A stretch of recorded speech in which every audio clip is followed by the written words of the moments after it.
एक joint operation में जो कि दिल्ली पुलिस स्पेशल सेल और हरियाणा एसटीएफ का था, इसमें एक जोगिंदर गियोंग जो कि एक बड़ा इंट्रीडेड गैंगस्टर था, उसको बड़ी पेंस टेकिंग एफर्ट्स के साथ में ट्रैक किया गया था फिलीपाइंस में, और वहाँ से उसको डिपोर्ट करा के कल शाम को रात में लेके आए और उसकी अरेस्ट डाली गई। ये ऑपरेशन पिछले 1-1.5 साल से चल रहा था और इसमें एक्टिव शेयरिंग ऑफ इंटेलिजेंस हुई थी दिल्ली पुलिस स्पेशल सेल और हरियाणा पुलिस के बीच में, जहाँ पे छोटी से छोटी चीज़ को एक दूसरे के साथ शेयर किया गया, इंफॉर्मेशंस को डेवलप किया गया और फाइनली इसको स्पॉट किया गया फिलीपींस में।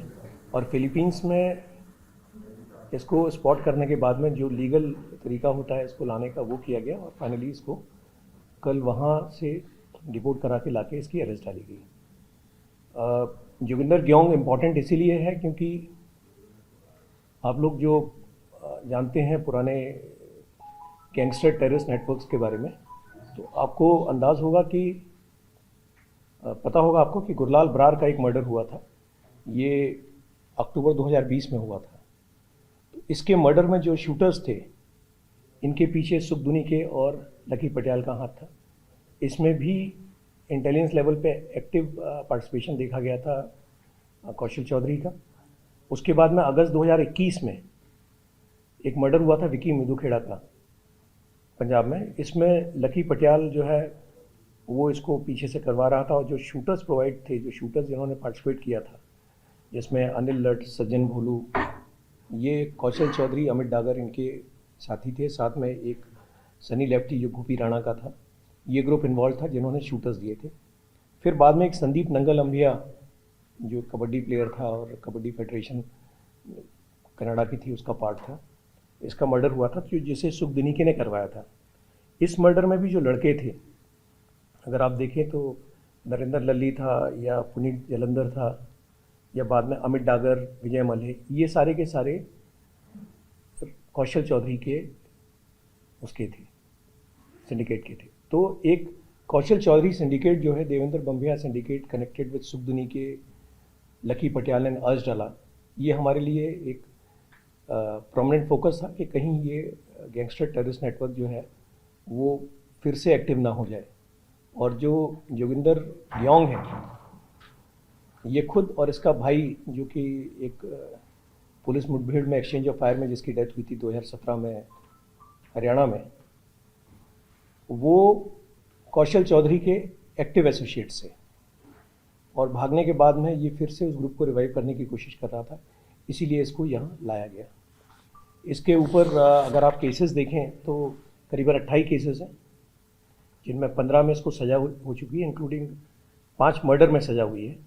2018 में ये जब इसके भाई का डेथ हुई एक्सचेंज ऑफ फायर में, तो उसके बाद ये नेपाल भाग गया जेल से निकल के आने के बाद में, और नेपाल में इसने शादी की और 2020 में ये फिलीपाइंस निकल गया, जहाँ पे ये जिसको हमने स्पॉट करके जुलाई से डिटेन करवा रखा था। आप कुछ बोलना चाहेंगे इसके बारे में? बताइए अगर आप मोटा-मोटी हाँ, बेसिकली हमारे कैथल डिस्ट्रिक्ट से 1 लाख रुपए इनाम है इस पे, और 50,000 रुपये इनाम इसका पानीपत डिस्ट्रिक्ट से है। और इसने पानीपत डिस्ट्रिक्ट में जो इसके भाई का मुकाबले में जो भाई एक्सपायर हुआ था, उसमें इनको डाउट था कि कोई जयदेव शर्मा ने मुखबरी करी है, तो इसने उसको मरवाया था। बहुत सारे केसों में वांटेड है, इसको उम्र कैद हो चुकी है। नरेंद्र अरोड़ा बहुत फेमस केस रहा है कैथल का, और बहुत दिन से इसको ट्रैक कर रहे थे। जॉइंट ऑपरेशन था सर के उसमें, और अब कामयाबी मिली है और आप लोगों के सामने है। गुरलाल बरार में मैं फिर से रिपीट कर देता हूँ। गुरलाल बरार का जो मर्डर हुआ था, अगर आप ध्यान करें तो उसके पीछे सुखदिनीके का सिंडिकेट था, सुखदिनीके लकी पटियाल का। और ये बेसिकली सुखदिनीके की जब हम बात करते हैं तो ये बम्बिया नेटवर्क का, बम्बिया का जो डायरेक्ट एक तरह से आप कह सकते हैं कि उसके मरने के बाद बम्बिया ग्रुप की कमाल सुखदिनीके ने संभाली थी, और लकी पटियाल उसको और अर्शला वगैरह असिस्ट किया करते थे। कौशल चौधरी ग्रुप जो है उसने उस सिंडिकेट को ज्वाइन कर लिया था। सुरिंदर ग्योंग और जोगिंदर ग्योंग, ये भाई कौशल चौधरी के सबसे स्ट्रॉन्ग पार्टनर्स थे हरियाणा में। सर, गुललाल बरार ये गोल्डी बरार का भाई है, तो बताया जाता है कि इसके मर्डर के बाद ही गोल्डी बरार क्राइम की दुनिया में है। जी गुललाल बरार जो है ये गोल्डी बरार का भाई है जी। और इसी के मर्डर के बाद बदला लेने के लिए क्या गोल्डी बरार ये सब वो बातें जिनके बारे में पंजाब पुलिस ज़्यादा अच्छे से बता पाएगी, लेकिन ये उसका भाई है, इसमें कोई डाउट नहीं है। सर, ये विक्की मिंटू खेड़ा मामले में क्योंकि वो सिद्धू मूसेवाला से भी जी। उसमें भी इसने शूटर प्रोवाइड कराया। विक्की मिडू खोड़ा के मामले में जो शूटर्स थे वो थे, अगर आप ध्यान करें तो अनिल लट था, दूसरा शूटर था एक सज्जन भोलू। ये दोनों के दोनों शूटर्स जो हैं ये शूटर्स थे कौशल चौधरी के, और कौशल खुद भी उस केस में अरेस्ट हुआ था। कौशल चौधरी के साथ पलवल का एक अमित डागर है, वो भी अरेस्ट हुआ था, जो कि उसका खास एसोसिएट है। द वेरी फैक्ट कि ये चारों उसमें अरेस्ट हो रहे हैं, शूटर्स प्रोवाइड कर रहे हैं, वही मैं कहना चाह रहा हूँ जो ओझा जी ने अभी पूछा था, कि ये शो करता है कि बम्बिया ग्रुप से किस तरह से कौशल चौधरी जो है वो अटैच हो गया था।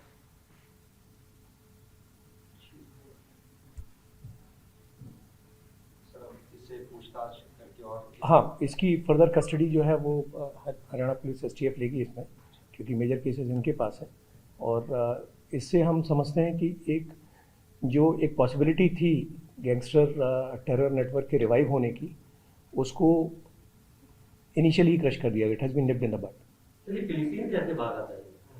इसने नेपाल चला गया था यहाँ से 2020 में, जब ये भागा है तो 2020 में ये नेपाल चला गया था, और नेपाल से जाने के बाद में इसने 2018 में नेपाल चला गया था, वहाँ शादी कर ली थी, और 2020 में ये नेपाल के पासपोर्ट पे फिलीपींस चला गया था। सर, शादी का नेपाली लड़की से की थी? जी, एक नेपाली लड़की। आगे की भागने की प्लानिंग से की थी या फिर कुछ और? ये मैटर ऑफ इन्वेस्टिगेशन है। नेपाली लड़की थी सर? जी, नेपाली से। फिलीपींस में कहाँ इसका आगे भी जाना था या फिलीपींस में क्यों, क्या करना था? फिलीपींस में ये एक तरह से इसको अंदाज था कि फिलीपींस एक सेफ हेवन होगा, और यही एक मैसेज जो है वो इस तरह के केसेस देते हैं कि कोई कहीं भी हो, कोई भी गैंगस्टर टेररिस्ट कहीं भी हो, जो कानून के हाथ उस तक पहुंच जाएंगे। और इंडियन पुलिस में इतना कॉपरेशन है, इंडियन स्टेट में दम है कि वो वर्ल्ड के किसी भी कोने में हो, उठा लिया जाएगा, and they will face the legal process.